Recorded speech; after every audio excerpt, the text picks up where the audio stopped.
tell by looking at them, but it just broke my heart every week because I had to cash their checks, and usually their checks were only like 17 cents, and I was like, how can they just, where does they get checks for 17 cents? I knew in my heart I was to get to know these ladies, and soon I too would be hanging out with these ladies, and I now call them my best friends. Tonight I'm going to persuade you to help and maybe donate to St. John's Villa in Carrollton, Ohio. My name is Toothman, and I have been working there and helping to raise money for St. John's for the past 19 years. Tonight I'm going to discuss the needs of my friends who live at St. John's, explain how St. John's has served them over the years, and how it would benefit you to donate. This is my friend George. She's the reason I work where I work. She was one of the ladies that used to come in, and it was her check that I cashed all the time. So, the needs of the individuals from St. John's, specifically, the main thing that I'd like to say, if I was going to say to donate for them, it would be to keep their home where they've known it all their lives. Some of these people from St. John's has lived there since they were infants, and a lot of them have called it their home for over 50 years. Times are changing, so and the DD system are changing, and they want people to get pushed out into the community, but hopefully we can keep St. John's going. Some of the things that we come up with that we need help with maybe when we get our donations are for upkeep and maintenance. We do have quite a campus. There's a lot of mowing and flowers to take care of. The homes themselves have been there for over 13 years. So we do have a lot of maintenance and like just shingles and all that other stuff that are coming up. We have rising costs of utilities. We have large appliance purchases. The appliances get used by a lot of people. We have washers and dryers that get used daily, nonstop. We also have accessibility renovations due to age. We have a lot of people that are having trouble going up the stairs. They are 2 floors, so we have had to put in some lifts, and one house actually has an elevator. Some of the staff agrees that even though it's a need, we have a lot of people that it's not specific, but I mean specific needs for it's more like a want that we want to see for them, or maybe wants that they want. So we want to make sure that whatever those things are, that we make it happen at St. John's. There's specific staff members really that feel that way. We want to give them a quality of life. So we want to give each individual the opportunities that they might not have otherwise, because some people do have families and some people do not.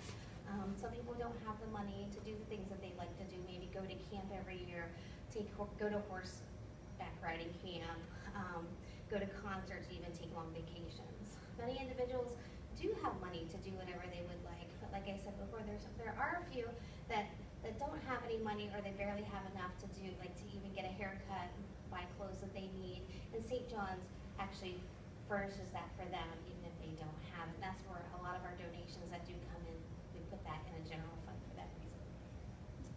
A brief history of St. John's. In 1949, it started out as an orphanage, and over time and circumstances, families who had children that were born with developmental disabilities brought their children to St. John's. Back in the day, it was kind of, put those people away that had disabilities, not out in, they don't want other people to know that they had children that had disabilities. Over time, it naturally evolved from an orphanage to a home for just individuals with developmental disabilities. Between 1990 and 1993, St. John's was made into a separate corporation, and the sisters that once ran it from 1949, passed it along to a board of trustees. In 2001, a new campus was built under the direction of Sister Elaine Weber. She was our new president, a different sister from a different order, and she was from Wisconsin. She actually ran a home out in Wisconsin that the Kennedys had their daughter, Rosemary Kennedy. She came from there to and she really built up our place. So we have a new homes that were built, a new campus, and we have 8 homes now with 55 individuals, and each of them now have their own room, and they have their own bathroom. And so the institutional living that they once knew is now gone.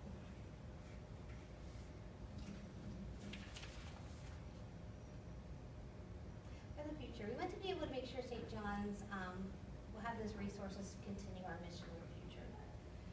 Our mission statement. St. John's is committed to living out the healing ministry of Jesus by providing exceptional and compassionate services that promote dignity and well-being for the people we serve, particularly those with developmental disabilities.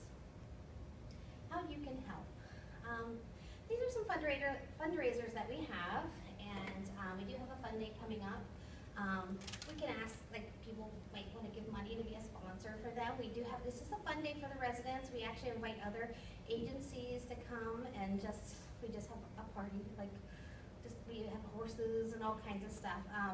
We have food, games. We also have a golf outing, and it is in September at Edgewater Golf Course. You can also be a sponsor at that, and or you can actually participate in it. We also have an annual dinner auction in March, and we do ask that, like, people donate items for the silent auction or maxi auction, or be a sponsor, or actually attend that event as well. More contribution options would be to donate, like in memory of special occasions. We have, if you would do a gift to St. John's, maybe your company would do a matching grant. We have bequests, and you can also donate through wills. And imagine the blessings. And these are some of my people that I know, my best friends. And there's Georgie. Imagine lives made better by your donations and help.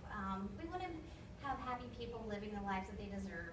We want to have them have fulfilled dreams. We want to continue to call St. John's their home for years to come. And because of this, you can also have, if you donate, you can receive a tax deduction, because we are a nonprofit organization. How to donate, here's our website. You could also call and contact Susan DeChira at that phone number, or you can donate by mail